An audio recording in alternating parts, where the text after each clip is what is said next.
আপনি আপনার বউরের সাথে নিয়ে বাইরে হয়েছেন, দোস্তের সাথে পড়ি, দোস্ত তোমার ভাবি, দোস্ত ভাবির দিকে তাকায়, কি চিন্তা করবে সেটা বলার কোনো অপেক্ষা রাখে? যদি বলেন যে দোস্তের মনে কেমন কিছু আসে না, তাহলে হয় দোস্ত অসুস্থ আর না মৃত্যু। দুইটার একটা, লা ইয়াখলু আন হালাতে, দুইটার একটা হবেই। অতএব পর্দার বিধান আমাদের নিজেদের সম্ভ্রম, ইজ্জত। আল্লাহ কোরআনে কি বলছে জানেন? যালিকা আদনা আন ইউরাফনা। পর্দার বিধান মানলে বোঝা যাবে এটা বাজারি মহিলা না, এটা সম্ভ্রান্ত মহিলা, বাড়া ঘরের মহিলা।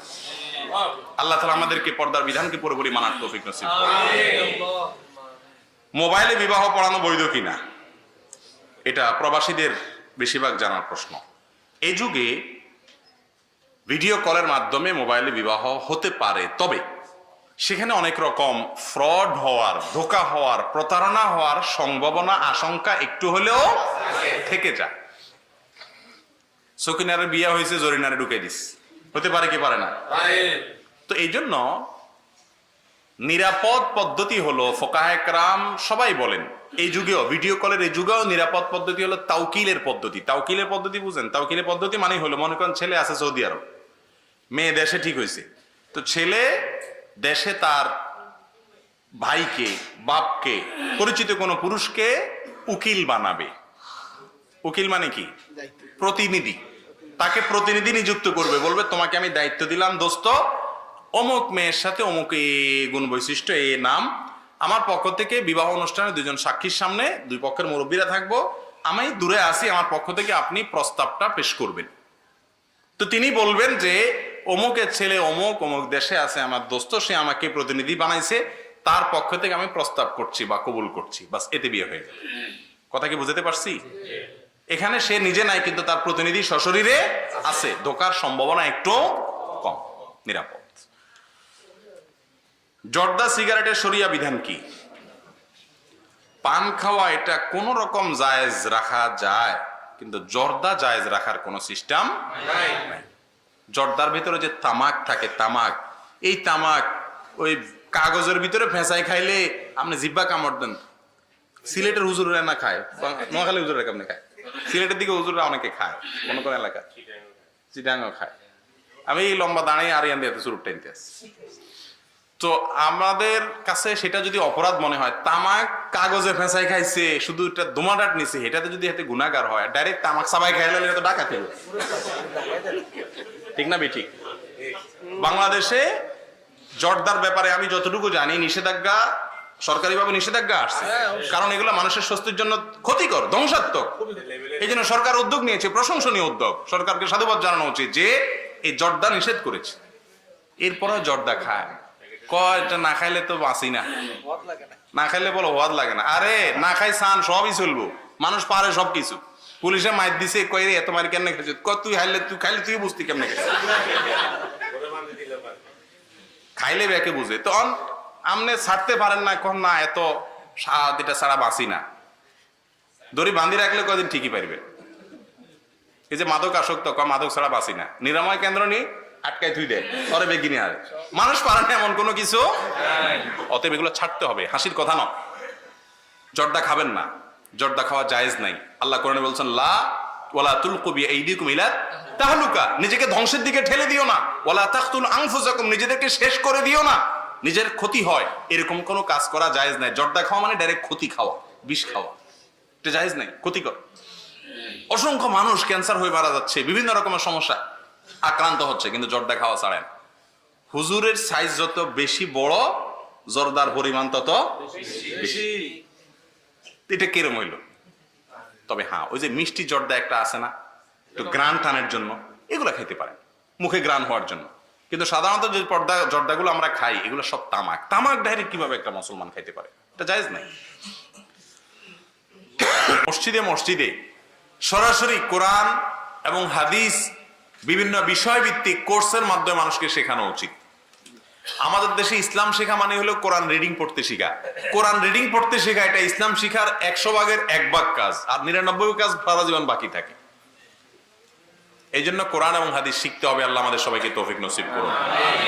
আম্মা জান আয়েশাকে জিজ্ঞাসা করেছেন, একজন নবীজির চরিত্র, জীবন আদর্শ একটু ব্যাখ্যা করেন তো, কেমন ছিলেন তিনি? তখন আম্মা জান আয়েশা বলেছেন এক কথায়, কানা খুলুকুহু আল কোরআন, নবীজির জীবনী এবং গোটা আদর্শ হলো কোরআন। এই কোরআনে যা দেখতেছো এটারই বাস্তবায়ন ছিল তার জীবন। আজ আমরা নবীজির উম্মত হলেও তার অনুসরণ আমাদের মধ্যে অনেক কম। হযরতে আলী রাদিয়াল্লাহু তাআলা আনহুকে কেউ জিজ্ঞাসা করেছিলেন যে আলী, নবীজি কেমন ছিলেন, সিফলানা, একটু বলেন আমাদেরকে, ব্যাখ্যা করে শুনান তো তিনি কেমন ছিলেন মানুষটা। তো তিনি ব্যাখ্যা করতে গিয়ে বলতেছেন লা কাজা ওয়ালা কাজা। শামাইলের মধ্যে একটা হাদিস আছে যে সাহাবী বর্ণনা করে বলতেছেন লা বিল জাদিল কাতাতি ওয়ালা বিসিবতিল মুমাকাতি ওয়ালা কাজা ওয়ালা কাজা। নবীজি এমন ছিলেন না, এমন যেমন এই হাদিসের মধ্যে বলেছেন বর্ণনাকারী যে তিনি খুব লম্বাও ছিলেন না, খুব খাটোও ছিলেন না, চুলগুলো খুব খাড়া খাড়াও ছিল না, আবার খুব কোকড়া কোকড়াও ছিল না, একবারে কটকটা সাদাও ছিলেন না, আবার কটকটা লালও ছিলেন না। তিনি যখন হাঁটতেন তো মনে হচ্ছে যে উঁচু জায়গা থেকে কেউ নিচের দিকে যাচ্ছেন, বুক টান টান করে অহংকারের মতো কখনো হাঁটতেন না। এভাবে না না না, প্রশ্নকর্তা জিজ্ঞাসা করছে উনি কেমন ছিলেন, উত্তর দরকার ছিল হ্যাঁ হ্যাঁ হ্যাঁ এমন ছিলেন এমন ছিলেন এমন ছিলেন, কিন্তু সাহাবী উত্তরে বলতেছে উনি এমন ছিলেন না, এমন ছিলেন না, এমন ছিলেন না, এমন ছিলেন না। তো মুহাদ্দিসিন উলামায়ে কেরাম এই হাদিসের ব্যাখ্যায় লিখেছেন যে এর কারণ কি। এর কারণ হলো ওই সাহাবী বোঝাতে চেয়েছেন যে আসলে নবীজিকে আমার ভাষা দিয়ে তাকে প্রকাশ করার ক্ষমতা আমার নাই। আল্লাহ রাব্বুল আলামিন তার হাবিবকে, তার রাসূলকে যে সমস্ত গুণে, যে সমস্ত বৈশিষ্ট্য দিয়ে তাকে তৈরি করেছেন, আমাদের জন্য, গোটা মুসলিম, গোটা অমুসলিম, গোটা বিশ্ব মানবতার জন্য মডেল হিসেবে পাঠিয়েছেন, এটার কোনো ব্যাখ্যা বিশ্লেষণ করে বোঝানো যাবে না।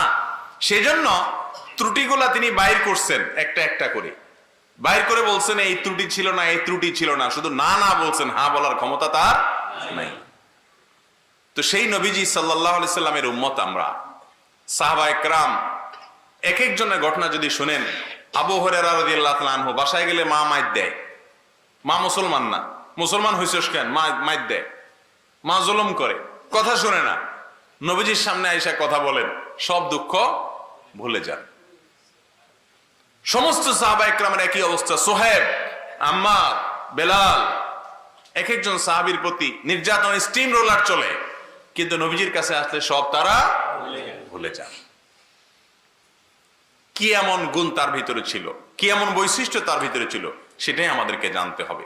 ভাইরা আমার, নবীজি সাল্লাল্লাহু আলাইহি সাল্লামের কে আল্লাহ রাব্বুল আলামিন জীবনের প্রত্যেকটা পাঠ তাকে দিয়ে করিয়ে দেখিয়েছেন।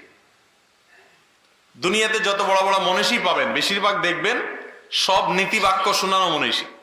নীতি বাক্য শোনানো মনীষী বুঝেন, যত বিজ্ঞানী, যত রাষ্ট্রবিজ্ঞানী বিশেষ করে, এবং যত আপনার থিওরি দেওয়া, আইডিওলজি দেওয়া মনীষীগণ পৃথিবীতে পাবেন, নামি দামি যা পাবেন, তাদের প্রায় সবাই শুধু থিওরি দেন, এমনি করলে এটা হবে, এমনি করলে এটা হবে। আল্লাহ তাআলা তার রাসূল সাল্লাল্লাহু আলাইহি সাল্লামকে দিয়ে থিওরির পাশাপাশি প্র্যাকটিক্যালও করে দেখিয়েছেন। মানব জীবনের এমন কোন পাঠ নাই, এমন কোন ভাগ নাই, এমন কোন পর্যায় নাই যে পর্যায়ের নমুনা নবীজির জীবনে ছিল না। আপনি কি বাবা? তাহলে আপনার জন্য আদর্শ তার ভিতরে ছিল, কারণ তিনিও বাবা ছিলেন। আপনি কি সন্তান? তো তিনিও সন্তান ছিলেন। বাবা মার প্রতি কিভাবে দায়িত্ব পালন করেছেন, জীবিত পান নাই, মৃত্যুর পরও তাদের জন্য তার অস্থিরতা, তার ব্যাকুলতা কেমন ছিল, তার নির্দেশনা, তার হাদিসগুলো, বাবা মার প্রতি করণীয় গুলো তার জীবনে তিনি বলে গেছেন। আপনি শাসক, তো তিনিও শাসক ছিলেন। আপনি অধীনস্থ, তিনিও অধীনস্থ ছিলেন। আপনি শ্রমিক, তিনিও শ্রম দিয়েছেন। আপনি মালিক, তিনিও কখনো মালিক হয়েছেন। আপনি স্বামী, তিনিও স্বামী হয়েছেন। আপনি ভাই, তিনিও ভাই ছিলেন। রাহিকুল মাখতুমে আসছে, দুধবন আসছে একদিন নবীজির, ছোটবেলায় একসাথে দুধ পান করছেন মা হালিমার। এরপরে দুজন দুই মায়ের সন্তান দুই দিকে চলে গেছেন, নিজে নবী হয়ে গেছেন।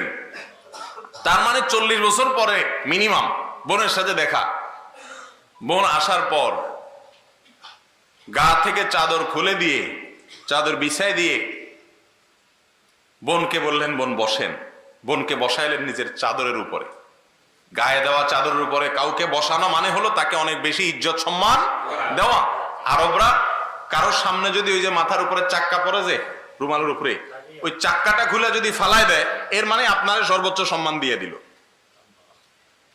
তো নবীজি শুধুমাত্র চাক্কা খুলে ফালানো না, চাদর খুলে বোনকে বসাইছেন, আদর যত্ন খাতির সবকিছু করার পরে বলছেন, বোন আপনি যতক্ষণ থাকতে মনে চায় থাকুন। বোনের যখন যাইতে মনে চাইছে তখন চলে গেছেন।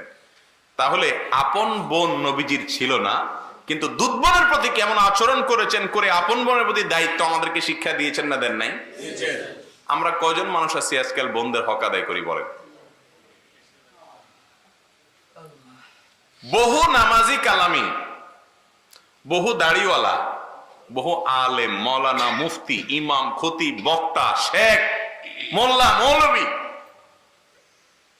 আল্লাহর কাছে ধরা পড়ে যাবে শুধুমাত্র বোনদের প্রতি অবিচার করার কারণে। অবিচার বুঝেন? অবিচারের বিভিন্ন রকম মাত্রা আছে। বাপের মা সম্পত্তিতে হক না দেওয়া, এটা তো সবচেয়ে বড় অবিচার। আর ছোটখাটো অবিচারও আছে। তাদের খোঁজ খবর না নেওয়া, তাদের কেয়ার না করা। বাবার ভাইয়ের হক নিয়ে গেলে তো আর কোনো কথাই নেই, ৭৭ নাম কাটিয়ে দিই আমরা, ঠিক না বেঠিক? নবীজি যদি দুধ বোনের জন্য এরকম করে, আপনি আপন বোনের জন্য আপনার মাথার টুপি বিছাই দি। বোনের সম্মান করার শিক্ষা নবীজি থেকে পাওয়া যাচ্ছে কি যাচ্ছে না? আবার বোনরাও ভাইদের প্রতি জুলুম অনেক সময় করে, সেই সুযোগও নাই। নবীজি সে সম্পর্কে হাদিসে আমাদের নির্দেশনা দিয়েছেন কি দেন নাই? তো বলছিলাম যে মানব জীবনের এমন কোন প্রেক্ষাপট পাবেন না, এমন কোন পরিস্থিতি দেখাতে পারবেন না, এমন কোন পর্যায়ে দেখাতে পারবেন না যেই পর্যায়ের আদর্শ আল্লাহ তাআলা তার নবীজিকে আমাদেরকে প্র্যাকটিক্যাল দেখান নাই। তাহলে সবার জন্য আদর্শ আছে না নাই? এই জন্য আল্লাহ তাআলা এটাকে এক কথায় তার ভাষায় বলেছেন, লাকাদ কানা লাকুম ফি রাসূলিল্লাহি উসওয়াতুন হাসানাহ। তোমাদের সকলের জন্য, লাকুম এটা আম, তোমাদের সবার জন্য, নারী হো, পুরুষ হও, মালিক হও, শ্রমিক হও, রাজা হও, প্রজা হও, শিক্ষিত হও, অশিক্ষিত হও, বাবা হও, সন্তান হও, যেই হও না কেন, তোমাদের সবার জন্য উত্তম আদর্শ আর নমুনা মডেল রয়েছে আল্লাহ রাসূলের জীবনের মধ্যে।